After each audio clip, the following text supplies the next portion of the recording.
Olá!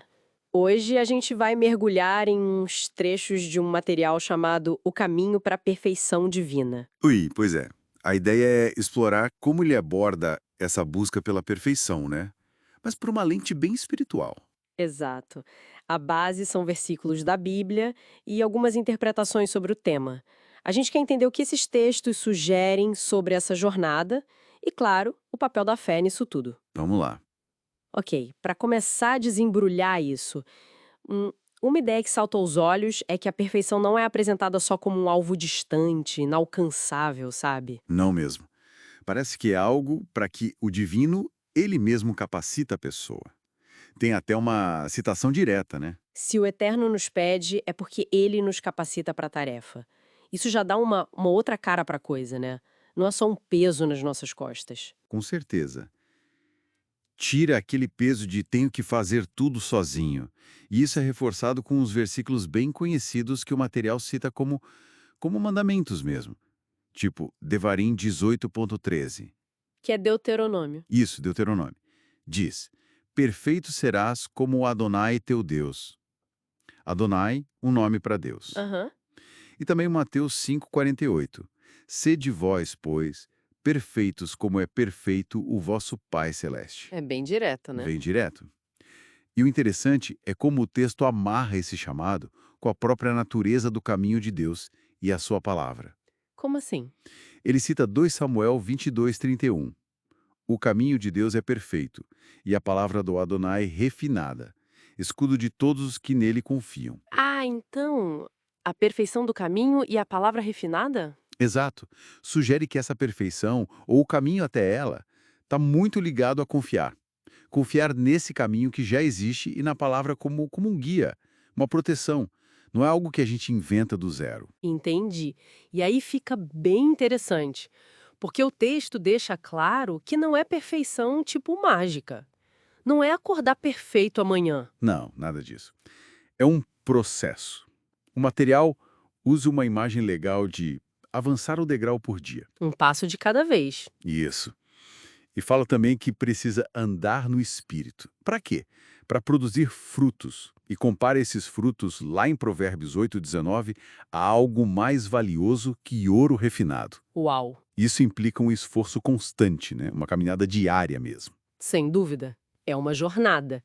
E aí, conectando tudo, a escritura entra como A ferramenta, a ferramenta. como Baseado em 2 Timóteo 3, o texto diz que toda escritura divinamente inspirada é proveitosa para ensinar, repreender, corrigir, instruir em justiça. Tudo isso com o objetivo final: que seria? tornar a pessoa perfeita e perfeitamente equipada para toda boa obra. Perfeitamente equipada para toda boa obra. O que isso quer dizer na prática dentro dessa visão? Olha, pelo contexto, parece que abrange muita coisa, sabe? Crescimento do caráter, discernimento para fazer o que é certo segundo Deus, melhorar os relacionamentos. Ah, então não é só algo interno. Não. É algo que se manifesta. Aptidão para servir, para contribuir, na comunidade, no mundo, é bem abrangente. Entendi. Além desse processo e da escritura, parece que a fé e olhar para frente são cruciais também. Com certeza. O texto usa Filipenses 3 para mostrar isso. Prossigo para o alvo pelo prêmio da soberana vocação de Deus no Messias Yeshua. Yeshua, que é Jesus. Exato. E junto com isso tem uma ênfase muito forte na justificação. Justificação. O que seria isso nesse contexto exatamente? É um conceito-chave na teologia. Significa ser declarado justo por Deus. Mas olha que interessante, não por mérito próprio, não por ser perfeito pelas próprias forças. Ah, então como? Pela fé em Yeshua e na obra dele. O texto até diz que, por causa disso, nenhuma condenação há para quem toma posse da perfeição e justificação. Nossa, isso é forte. É como uma libertação da culpa pela graça, então. Exatamente essa a ideia.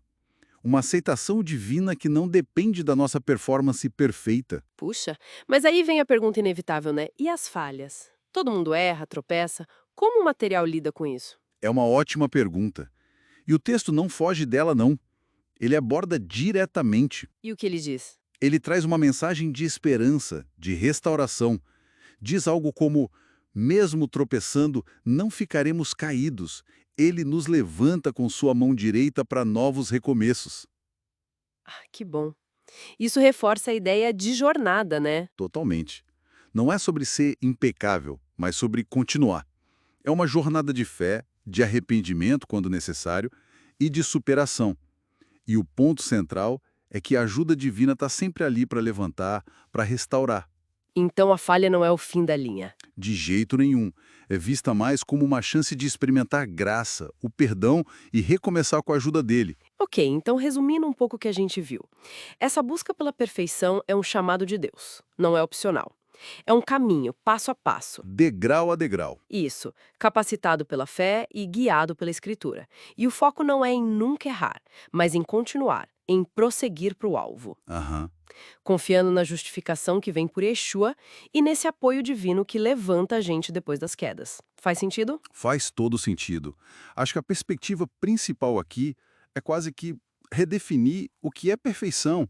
Não é a ausência de falha humana, que, convenhamos, é impossível aqui. Pois é. É mais um estado de relacionamento com Deus. Um relacionamento que se alcança e se mantém pela fé, pela dependência da graça, especialmente via Yeshua, e pela orientação das Escrituras. É um processo constante, dinâmico, de crescimento e renovação. Um processo contínuo. Exato. O que nos leva a pensar, né? Como será que essa visão da perfeição, que não é uma medalha que a gente ganha por esforço, mas uma jornada com ajuda divina, como será que isso poderia mudar o jeito que alguém encara o próprio crescimento, a vida espiritual, principalmente quando a pessoa se depara com as próprias limitações, os erros, os desafios da vida? É algo para se refletir, não acha?